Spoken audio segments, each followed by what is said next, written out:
Hello students, welcome to the class, and today we are going to discuss chapter number 1 of class 10th, that is power sharing.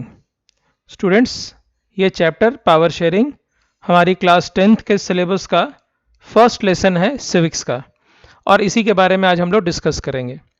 Chapter के detail में जाने से पहले हर बार की तरह हम लोग सबसे पहले ये जानने की कोशिश करेंगे कि चैप्टर का जो टाइटल है, जो चैप्टर का जो नेम है, उसका मीनिंग क्या है। Because if you understand the meaning of the chapters title, you can understand the basic theme of the chapter. अगर आप चैप्टर के नाम का मतलब समझ जाएंगे तो आप उस चैप्टर के बेसिक थीम को भी समझ जाएंगे। तो क्या है इस चैप्टर का नाम? चैप्टर का नाम है पावर शेयरिंग, यानी कि जो ताकत है वो एक जगह नहीं होनी चाहिए, उसे बांट देना चाहिए। ताकत को बांटा जाए या कैसे बांटा जाता है, क्योंकि पावर एक जगह नहीं होता, अगर होगा तो फिर वो डेमोक्रेसी नहीं होगा। आप एक छोटी सी चीज़ को समझिए कि आखिर आज दुनिया भर में डेमोक्रेसी क्यों है। क्योंकि डेमोक्रेसी का मतलब होता है कि where the government is of the people, by the people and for the people. जहाँ पे सरकार लोगों की होती है, सरकार लोगों के लिए जवाबदेह होती है और सरकार लोगों के हित में काम करती है। और अगर ऐसा वो नहीं करती तो लोग सरकार को बदल सकते हैं। एक आदमी अल्टीमेट पावरफुल नहीं होता है। हमारे डेमोक्रेटिक सिस्टम, हमारा कंट्री इंडिया भी डेमोक्रेटिक कंट्री है, तो हमारी कंट्री में भी वन मैन शो नहीं है, एक आदमी के पास सारी पावर्स नहीं है। तो क्यों नहीं है? क्योंकि पावर्स कॉन्स्टिट्यूशन इस तरह से लिखा गया है कि पावर्स को सबके बीच में बांट दिया गया है। अब आइए, तो हम लोग इस चैप्टर का मीनिंग समझ चुके हैं।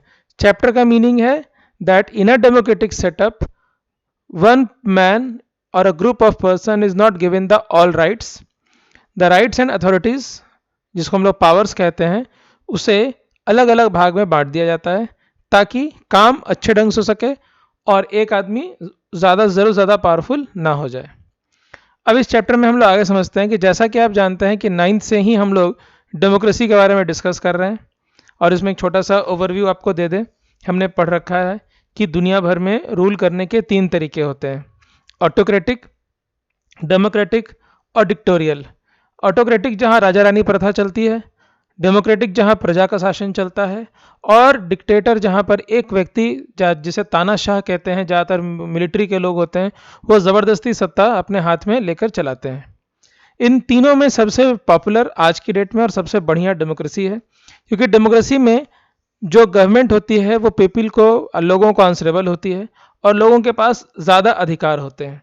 वो इसीलिए क्योंकि डेमोक्रेटिक गवर्नमेंट में पावर शेयरिंग होता है। तो आपने ये तो पिछले साल पढ़ लिया था कि democratic government is better than any other form of government. क्योंकि आप समझिए, अगर आप राजा रानी के सिस्टम को समझते हैं तो वहाँ भी राजा और रानी और राज परिवार के पास अल्टीमेट और पावर होता था, और वो अपने किसी काम के लिए आंसरेबल नहीं होते थे और वो लोगों की बातों को सुनते भी नहीं थे। इसीलिए वो अनपॉपुलर मेथड ऑफ रूल था और लोगों को पसंद नहीं था, और आज उस दुनिया में वो अब बहुत कम बचा है। मैक्सिमम जगहों में डेमोक्रेसी आ गई है। डिक्टेटरशिप भी अच्छा सिस्टम नहीं, क्योंकि एक आदमी के पास सारा पावर चला जाता है। तो दुनिया में बेस्ट मेथड ऑफ रूलिंग है वो है डेमोक्रेसी। क्यों बेस्ट माना गया है? क्योंकि ये टर्म आप समझ रहे हैं। डेमोक्रेसी में क्या होता है कि जो यहाँ देखें, डेमोक्रेसी में जो पावर होते हैं, देश की जितनी भी ताकत होती है, वो एक गवर्नमेंट जो है ना, वो एक गवर्नमेंट के एक आदमी या एक हिस्से में नहीं होता है, उसे बांटा जाता है, पावर को बांट दिया जाता है। लेजिस्लेचर अलग, जैसे हमारी कंट्री में पावर को बांटा गया है, लेजिस्लेचर अलग, एग्जीक्यूटिव अलग और जुडिशरी अलग। इनका मतलब आप समझ रहे होंगे कि अगर एक ही आदमी को अधिकार दे दिया जाए कि वो कानून भी बनाए, वो लोगों को उस कानून के तहत पकड़े भी और उस कानून के तहत सजा भी दे दे, तो फिर वो आदमी तो अल्टीमेट हो गया ना, कि वो कानून भी खुद बना लेगा, सजा भी खुद दे देगा। लेकिन ऐसा हमारे देश में नहीं किया गया है, क्योंकि हमारा देश एक डेमोक्रेटिक कंट्री है। तो हमारे आपने पढ़ रखा है कि हमारे 3 अलग अलग गवर्नमेंट के डिपार्टमेंट्स हैं। जो लीडर्स हमारे हैं, जो पार्लियामेंट है, वो लेजिस्लेचर है, कानून बनाती है। एग्जीक्यूटिव हमारे गवर्नमेंट एम्प्लॉयज़ हैं, जो कि सरकार के बनाए हुए कानून पर देश चलाते हैं। और जुडिशरी एक बिल्कुल अलग डिपार्टमेंट है, जो बने हुए कानून के अनुसार लोगों को सजा देते हैं गलती करने पर। तो इस तरह से एक आदमी के हाथ में सारा पावर नहीं है, या एक ऑर्गन के पास सारा पावर नहीं है। तो कंट्री के पावर आपस में बट गए। पावर ये तीनों एक दूसरे को कॉम्प्लीमेंट करते हैं, पावर का संतुलन बना रहता है और कोई एक ग्रुप या कोई एक आदमी ज़रूरत से ज़्यादा पावरफुल नहीं हो पाता है। तो इसी चीज़ के बारे में हम लोग पढ़ेंगे कि पावर शेयरिंग क्यों इंपॉर्टेंट है और कैसे इंपॉर्टेंट है। अब आप इसको डिटेल में समझने से पहले दो स्टोरीज को समझिए। एक स्टोरी आज हम लोग समझेंगे बेल्जियम की और एक स्टोरी हम लोग समझेंगे श्रीलंका की। ये दो कंट्री का एग्जाम्पल हम लोग पढ़ेंगे कि उन कंट्रीज में पावर शेयरिंग करने या नहीं करने का क्या परिणाम हुआ। क्योंकि आप जब स्टोरीज को समझेंगे तो आपको समझ में आएगा कि what is good to share the power और not to share the power. इन दोनों एग्जाम्पल्स में आप पाएंगे कि एक जगह पावर शेयरिंग किया गया, एक जगह पावर शेयरिंग नहीं किया गया। दोनों के नतीजे बिल्कुल अलग निकले। आप इन दोनों कहानियों को पढ़कर समझ जाएंगे कि बेहतर क्या है, पावर शेयरिंग या नॉन पावर शेयरिंग। तो फिलहाल हम लोग अब यहाँ से आगे बढ़ते हैं दो कहानियों को समझने के लिए, एक बेल्जियम की कहानी और एक श्रीलंका की कहानी। तो here we come with the story of Belgium and Sri Lanka. बाकी एक छोटा सा यहाँ पे हिंट है, देखिए, power sharing means dividing the power. अब कुछ बच्चे यहाँ पर यह समझते होंगे कि पावर को डिवाइड करने से कंट्री जो है कहीं वीक तो नहीं हो जाती। नहीं, उल्टा कंट्री मजबूत होती है। पावर शेयरिंग ये नहीं कहता कि आप पावर को डिवाइड कर दो और कंट्री को कमजोर कर दो। इसका मतलब होता है, पावर शेयरिंग का मतलब होता है to involve more and more people in power. सत्ता में, शक्ति में अधिक से अधिक लोगों को शामिल किया जाए ताकि संतुलन, पावर का जो बैलेंस है वो मेंटेन रहे। ठीक है, पावर शेयरिंग से देश कमजोर नहीं होता, उल्टा देश मजबूत होता है। क्योंकि पावर को अधिक से अधिक लोगों में के बीच में रखा जाता है, ज़्यादा लोग मिलकर काम करते हैं, काम बढ़िया होता है, लोगों काम पर ज़्यादा ध्यान देते हैं और न्यायपूर्ण होता है। तो चलिए अब शुरू करते हैं बेल्जियम की स्टोरी से। बेल्जियम और श्रीलंका दोनों की कहानी पढ़नी है, फिलहाल बेल्जियम से पढ़ेंगे। बेल्जियम को जानने से पहले आप एक मैप देख लीजिए। ये बेल्जियम कंट्री का मैप है ना, this is the map of Belgium. और ये कलरफुल है क्योंकि ये कम्युनिटी के आधार पर बांटा हुआ है। अब आप कम्युनिटी समझिए। कम्युनिटी को समझने के लिए एक टर्म आपको समझना पड़ेगा, एथनिक ग्रुप। आप एक टर्म समझेंगे अभी, एथनिक ग्रुप। अभी एथनिक ग्रुप क्या होता है? एथनिक ग्रुप मतलब a group of people who have common origin, common culture, they may have lots of similarity physically and with culture, but they may or may not be of the same country. इसका एक बहुत अच्छा example हम लोग देंगे कि आप जब अफ्रीका जाते हैं तो अफ्रीका में आपको जो लोग नज़र आते हैं उनकी बनावट, उनकी कद काठी, उनकी सबकी एक जैसी होती है, पर ज़रूरी तो नहीं कि वो लोग एक ही देश के हों। तो एथनिक ग्रुप मतलब वैसे लोग जो शारीरिक तौर से और जो उनकी जो कल्चर है, जो उनका हिस्ट्री है, वो सब सिमिलर होता है। तो those people who have similar physique and similar culture are part of one ethnic group. इसका एक बहुत अच्छा एग्जांपल और देंगे कि अगर आप देखेंगे अब हमारे नॉर्थ ईस्ट स्टेट्स की तरफ और आप फिर देखेंगे हमारे म्यांमार और आप सिंगापुर के तरफ, तो वहाँ जो लोग पाए जाते हैं उनके इथनिक ग्रुप सेम हो सकते हैं, but they are from different countries, है ना। सिंगापुर अलग कंट्री है, इंडिया में नॉर्थ ईस्ट के लोग अब हमारे इंडिया के लोग हैं, तो इथनिक ग्रुप अलग अलग होते हैं। जैसे आप एक और लास्ट एग्जांपल समझिए कि साउथ में जितने भी हमारे लोग हैं वो सब एक उनका जो है एक अलग फिजिक है, हमारे जो नॉर्थ के लोग हैं उनका बिल्कुल अलग फिजिक है। तो वो लोग अलग एथनिक ग्रुप हैं, हम लोग अलग एथनिक ग्रुप है, बट हम लोग हैं एक ही देश के। तो एथनिक ग्रुप का मतलब होता है ऐसी व्यवस्था जहां लोग दिखते एक जैसे हैं, उनका कल्चर एक जैसा होता है, पर वो एक देश के हो भी सकते हैं और नहीं भी हो सकते हैं। तो ये एथनिक ग्रुप का मतलब है। अब हम लोग समझेंगे कि एथनिक ग्रुप जो है उसके अनुसार बेल्जियम के नक्शे में ये क्या दिया हुआ है। आप पाएंगे कि बेल्जियम को 4 एथनिक ग्रुप्स में बांटा गया है। एक ये रीजन है, एक ये रीजन है, एक ये रीजन है, एक ये रीजन है और एक ये रीजन है। सबसे पहले आप ध्यान देंगे ये जो येलो वाला रीजन है इसको हम लोग फेल्मिश रीजन बोलते हैं। दिस इज फेल्मिश रीजन, जहां के लोग डच बोलते हैं। यानी कि पूरे बेल्जियम में 4 ग्रुप के लोग रहते थे, 4 समुदाय के लोग रहते थे। एक जो डच यानी कि डेनमार्क की भाषा बोलते थे, दूसरे जो फ्रेंच की भाषा बोलते थे, राजधानी का कहानी बिल्कुल अलग था, और जर्मन बोलने वाले, यानी कि ग्रुप 3 भाषा बोलने वाले लोग थे, पर एरिया 4 बटे हुए थे। तो in Belgium there were 3 groups but they were divided into 4 different areas. तो हम लोग 4 ग्रुप में से एथनिक ग्रुप को पढ़ रहे हैं। तो येलो वाला एरिया फेल्मिश रीजन कहलाया, जहां पर डच बोलने वाले लोग ज़्यादा थे, रेड वाला एरिया वलोनिया कहलाया, जहाँ पे फ्रेंच बोलने वाले लोग ज़्यादा थे। और ये जो एरिया आप देख रहे हैं क्रॉस क्रॉस क्रॉस वाला, ये जर्मन स्पीकिंग एरिया है। और जो कैपिटल है इस कंट्री की, ब्रुसेल्स, उसकी अलग ही कंपोजिशन है, वो हम लोग अलग पढ़ेंगे। फिलहाल आप एरिया के हिसाब से देखें तो बड़ा एरिया फ्रेंच स्पीकिंग है, छोटे एरिया डच स्पीकिंग है, सबसे कम जर्मन बोलने वाले लोग हैं। और कैपिटल के बारे में भी हमने डिस्कस नहीं किया है, अब हम लोग करेंगे। तो हमने जैसा कि डिस्कस कर लिया, बेल्जियम एक छोटी सी कंट्री है यूरोप में। उसकी बॉर्डर्स हैं फ्रांस के साथ, नीदरलैंड के साथ, जर्मनी के साथ और लग्जमबर्ग के साथ। उसकी पॉपुलेशन भी बस लगभग 1 करोड़ के आसपास है। अब जो कंपनी की एथनिक कंपोजिशन है वो बहुत कॉम्प्लेक्स है, यानी कि देश छोटा सा है पर जो वहाँ रहने वाले लोग हैं वो अलग अलग मूल के हैं, है ना, वो अलग अलग कल्चर और फिजिक के हैं। अब जैसे देश का 59% जो आबादी है वो फेल्मिश रीजन में रहते हैं और डच बोलते हैं। अब आप फेल्मिश रीजन समझ रहे हैं, 59%, यहां देख रहे हैं आप 59। एरिया छोटा है बट आबादी ज्यादा है। तो जो 59% लोग हैं वो क्या कौन सी भाषा बोलते हैं, यहां पे से हमने मार्क कर दिया डच। सो फेल्मिश रीजन जो है उसकी तुलना में फेल्मिश रीजन जो है वहाँ डच बोलने वाले लोग ज़्यादा हैं, 59%।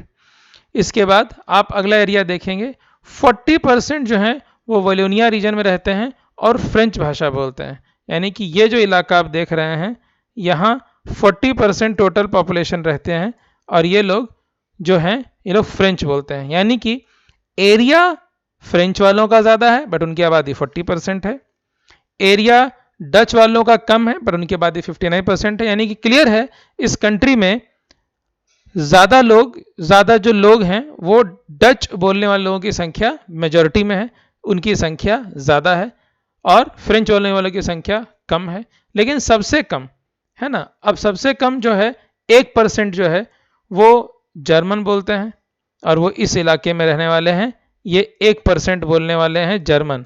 तो क्या समझे, पूरे बेल्जियम में 59% लोग डच बोलते हैं, 40% लोग फ्रेंच बोलते हैं और 1% लोग जो हैं कंट्री में वो जर्मन बोलते हैं। यानी कि जर्मन बोलने वाले माइनॉरिटी हैं, उनकी संख्या कम है।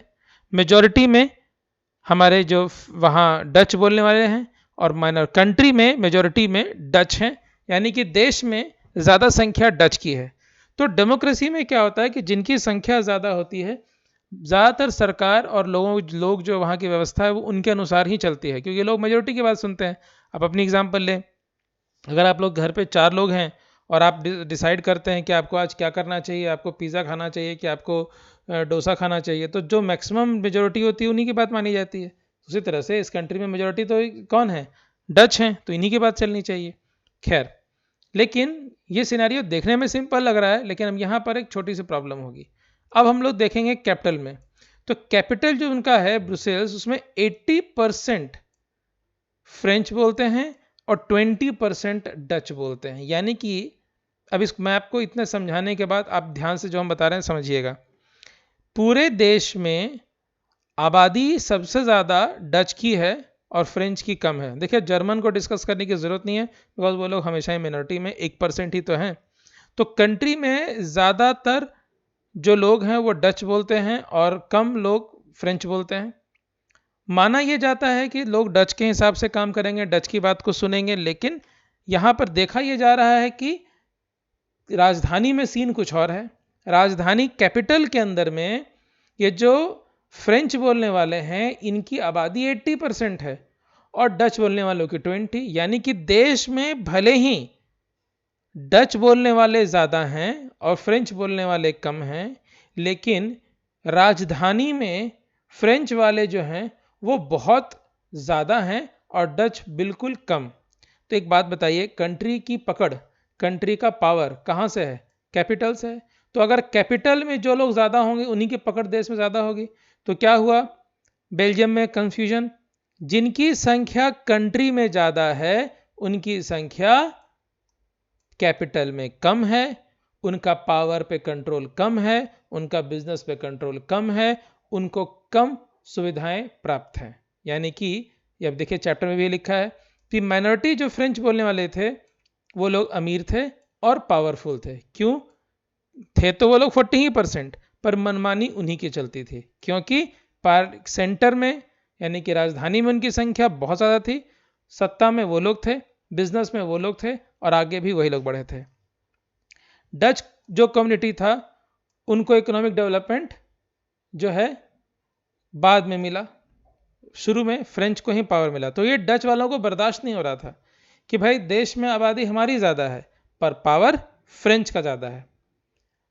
अब ये जो दोनों के बीच में विवाद शुरू हो गया। डच वालों का, जो हमने आपको बताया, डच वालों का कहना था कि संख्या हमारी ज़्यादा है और पैसा और पावर फ्रेंच के पास क्यों है। इस बात को लेकर दोनों ग्रुपों में टेंशन हो गया और ये टेंशन 1950s और 60s के बीच में चला। दोनों के बीच में टेंशन काफ़ी बढ़ गया ब्रुसेल्स के अंदर में, और ये एक सामाजिक समस्या बन करके खड़ा हो गया, क्योंकि डच जो हैं वो कंट्री में मेजॉरिटी हैं पर कैपिटल में माइनॉरिटी। तो कंट्री में मेजॉरिटी होने के कारण उनको लगता है कि हक हमारा है, बट उनका सेंटर में जाने पर कुछ भी, कैपिटल में जाने पर कुछ भी नहीं चलता। अब इस प्रॉब्लम का समाधान कैसे होगा? तो इसमें अचानक से आपके बुक में श्रीलंका की कहानी दे दी गई है, तो हम लोग अब श्रीलंका को डिस्कस करेंगे। थोड़े देर के लिए हम लोग अब होल्ड कर लेंगे बेल्जियम की कहानी को। तो बेल्जियम की कहानी को समराइज कर लें फटाफट। आपने समझा है सबसे पहले एथनिक ग्रुप क्या होता है। एथनिक ग्रुप उस ग्रुप को कहते हैं जहां पर लोग फिजिकली और कल्चरली सेम होते हैं, उनकी कंट्री सेम हो चाहे ना हो। आपने समझा कि बेल्जियम एक छोटा सा कंट्री है, उसकी बॉर्डर्स फ्रांस, नीदरलैंड, जर्मनी के साथ है। इस कंट्री के अंदर दो मेन हिस्से थे, चार हिस्से थे लेकिन दो मेन, एक जिसमें डच रहते थे, एक जिसमें फ्रेंच रहते थे। देश में डच की आबादी ज़्यादा है, फ्रेंच की आबादी कम है, तो माना यह जाता था कि डच का चूंकि आबादी ज़्यादा है तो सरकार में, बिजनेस में डच का प्रभाव ज़्यादा होगा और डच जो बोलने वाले लोग हैं वो ज़्यादा विकसित होंगे। पर राजधानी में एक अजीब सा संयोग था। उस देश की राजधानी ब्रुसेल्स में अजीब सा संयोग ये था कि डच बोलने वालों की संख्या, जो डच बोलने वाले जो हैं उनकी संख्या कैपिटल में बहुत कम थी, और जो फ्रेंच बोलने वाले हैं उनकी 80% आबादी थी स्टेट कैपिटल में। तो कैपिटल में उनकी संख्या ज़्यादा होने की वजह से पावर पर उनका पकड़ ज़्यादा था और वो लोग ज़्यादा अमीर थे, और डच लोगों को ये बर्दाश्त नहीं हो रहा था कि हमारा देश में आबादी ज़्यादा होने के बावजूद हमें सुविधाएं कम मिल रही हैं। दोनों समुदाय के बीच में झगड़ा हो गया। यहाँ पे ब्रेक लेकर के अब हम लोग श्रीलंका के पास जाते हैं। श्रीलंका हमारा पड़ोसी देश है, आइलैंड नेशन है, और हमारे देश से सिर्फ इसका जो कोस्ट है वो पूरा लैंड टू लैंड जो है वो तकरीबन 1000 किलोमीटर्स का ही है। अब श्रीलंका अगेन एक साउथ एशिया का हमारा पड़ोसी छोटा देश है, लेकिन वहाँ भी दो मेजर ग्रुप बटे हुए थे। वहाँ और लोग भी हैं लेकिन मेजर ग्रुप दो हैं। एक श्रीलंका में दो मेजर ग्रुप हैं, एक सिन्हाला और एक तमिल्स। ध्यान समझिएगा, Tamils are basically Indians. Tamils जो हैं वो बेसिकली इंडियंस हैं, और वो हिंदूज होते हैं या वो लोग मुस्लिम्स होते हैं, इस्लाम फॉलो करते हैं। और सिन्हालास जो होते हैं वो ज़्यादातर बुद्धिस्ट्स होते हैं या क्रिश्चियंस होते हैं। सिन्हालास को श्रीलंका का मूल निवासी माना जाता है और वो वहाँ 74% पॉपुलेशन में है। और तमिल्स ये वो लोग हैं जो बेसिकली हैं इंडियन ओरिजिन के, लेकिन पिछले कई 100 साल से over the time they kept moving to this place. बाद में अंग्रेज वहाँ आए, उन्होंने वहाँ प्लांटेशंस लगाया, तो वहाँ काम कराने के लिए वो इंडियंस को ले गए। इस तरह से जब देश आज़ाद हुआ श्रीलंका अंग्रेज़ों से, तो वहाँ पर 74% यानी कि 2/3 बहुमत सिन्हालास की है और तमिल्स की संख्या कम है। अब तमिल्स में भी दो ग्रुप हैं, एक नेटिव तमिल्स जिसको वो लोग श्रीलंकन तमिल्स बोलते हैं जिनकी आबादी 13% है, और रेस्ट जिसको वो लोग इंडियन तमिल्स कहते हैं, जो कि हम आपको बता रहे थे कि मेन दो ग्रुप हैं सिन्हाला और तमिल। अब सिन्हाला तो खैर लोकल्स माने ही जाते हैं, तमिल्स में भी दो ग्रुप हैं, एक श्रीलंकन तमिल्स और एक इंडियन तमिल्स।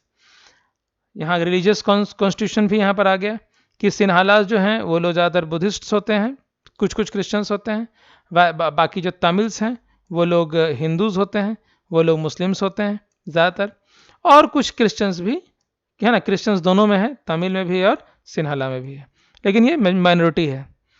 तो यहाँ पर सेम कहानी है।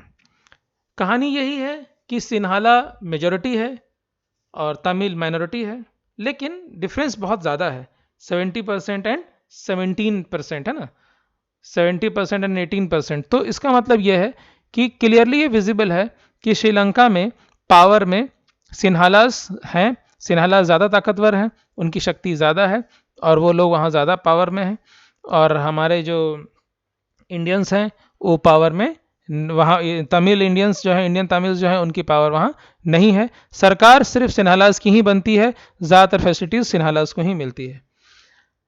अब ये कहानी आप डच के साथ देख लीजिए तो सेम चीज़ है।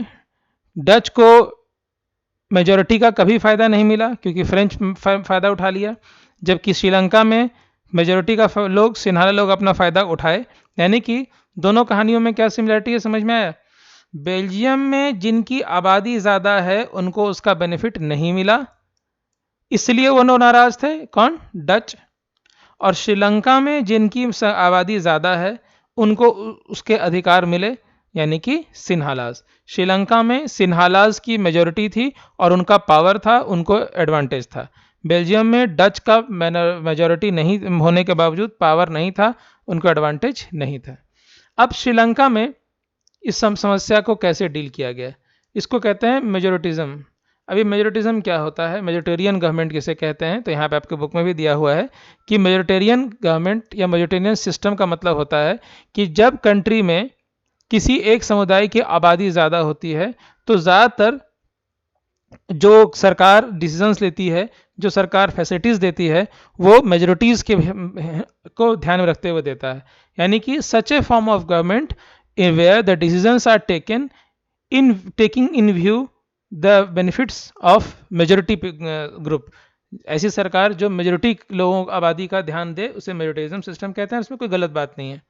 श्रीलंका आज़ाद हुई 1948 में, वहाँ सिन्हाला कम्युनिटी के लोग थे, वो बड़े संख्या में थे, वो लोग सरकार में आए, वो लोग मेजोरिटी में थे, वो लोग जो है वहाँ एक मेजोरिटेरियन गवर्नमेंट एस्टैब्लिश किए और वो लोग सिन्हाला सुप्रीमेसी इस्टेब्लिश किए। 1956 में कानून बनी जिसके तहत उन्होंने सिर्फ सिन्हाला को ही उस देश का लैंग्वेज माना और तमिल्स को के लैंग्वेज का दर्जा नहीं मिला। इससे थोड़ा सा तमिल्स आहत हुए, लेकिन आगे और बुरा हुआ। सिन्हालास पावर में आ गए, उन्होंने अपने लैंग्वेज को रिकॉग्नाइज किया, तमिल्स के लैंग्वेज को नहीं। इसके बाद जो गवर्नमेंट ने जो आकर के जो पॉलिसीज़ बनाई वो सिर्फ किसके लिए, किसको फेवर में, सिन्हालास को फ़ायदा पहुंचाने के लिए बनाई।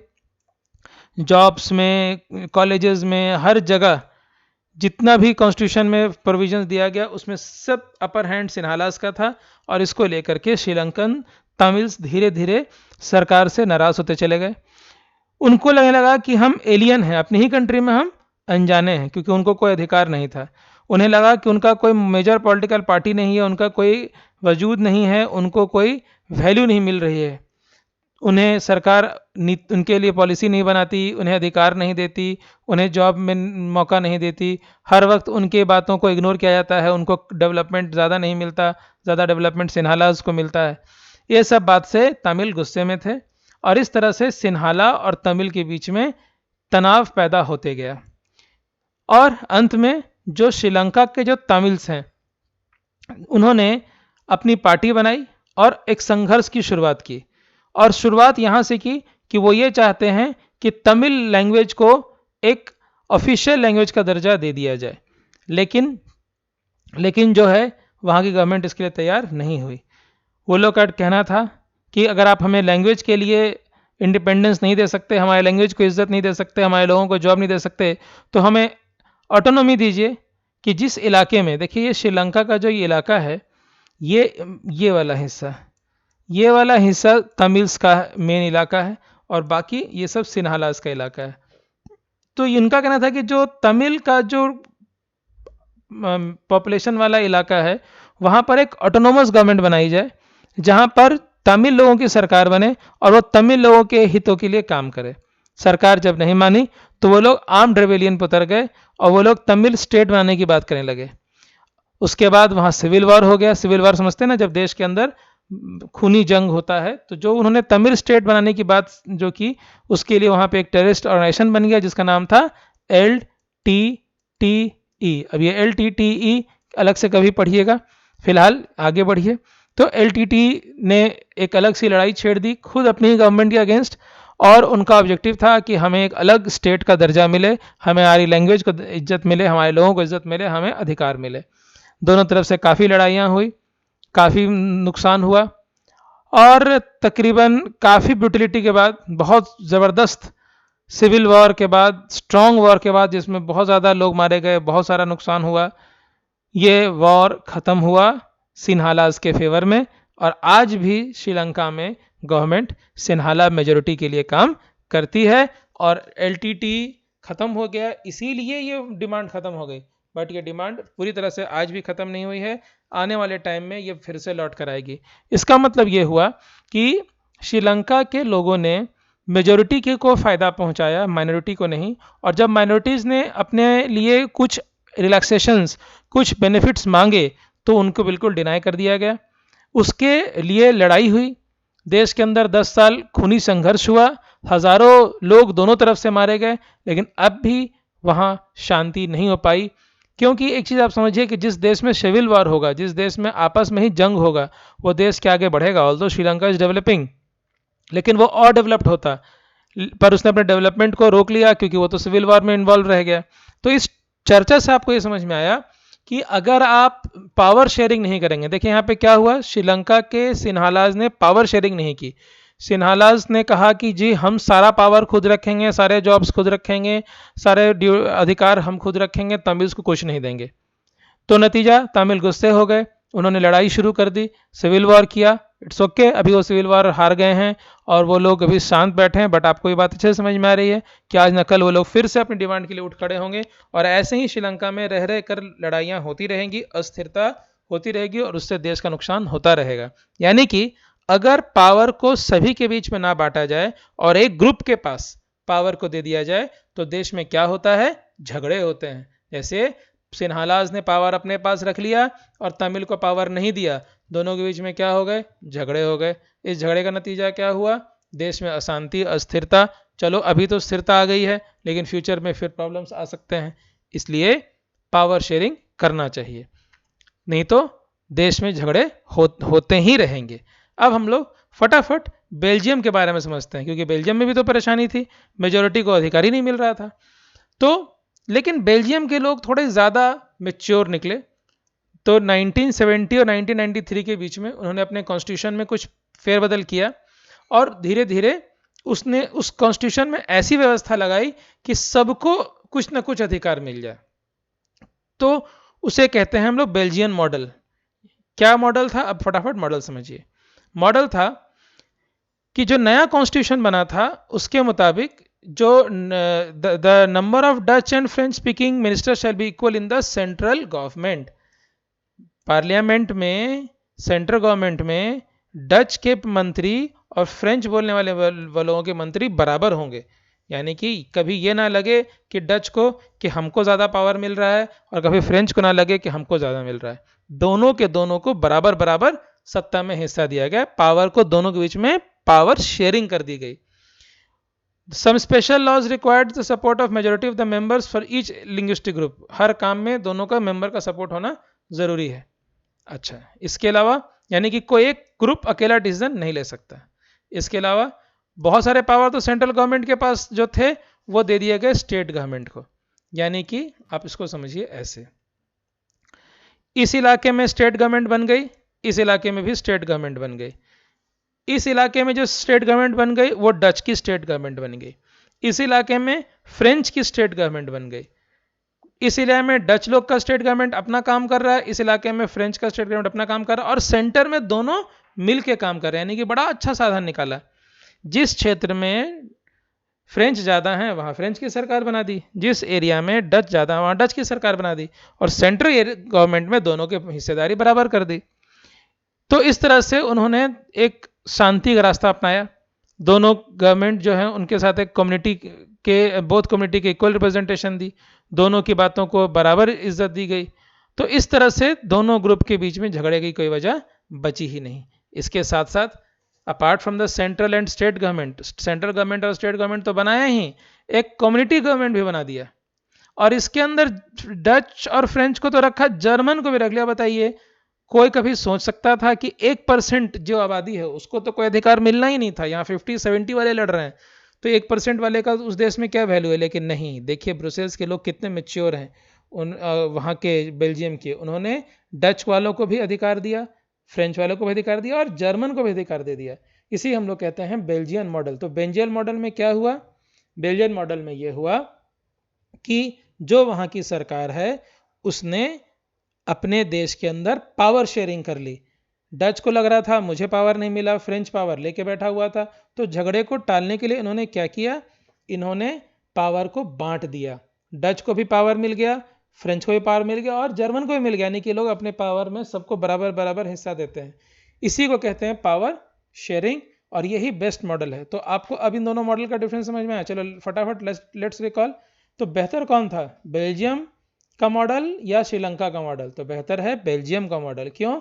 क्योंकि ये पावर को बांटता है, सभी को खुश करता है और देश में झगड़े की स्थिति को टालता है। और जिस देश में झगड़ा नहीं होगा, जहां भाईचारा होगा, जहां लोग शांत होंगे, वो तो प्रोग्रेस और करेगा ही, डेवलप करेगा ही। लेकिन श्रीलंका में पावर शेयरिंग नहीं की, उन्होंने लड़ाई का रास्ता अपनाया और विकास दर और अशांति को रास्ते को चुना। तो इससे आप लोगों को यह समझ में आता है कि अगर आप एक विकासशील देश बनना चाहते हैं, एक विकसित देश बनना चाहते हैं, एक शांति प्रिय देश बनना चाहते हैं, तो फिर आपको जो है वो पावर शेयरिंग करना होगा। यानी कि in order to become a successful state you must practise power sharing, because power sharing avoids any kind of civil war or any kind of scuffle. But if you don't do power sharing, the country will always keep to be unstable. तो country unstable ही रहेगा। तो ये हमने आज इस chapter में समझा कि पावर शेयरिंग करने और नहीं करने का क्या अंतर होता है। And this is it for today. आज आप लोग ये समझ गए कि पावर शेयरिंग करने और नहीं करने का फायदा और नुकसान क्या होता है। तो thank you, and next day we will do the another topic.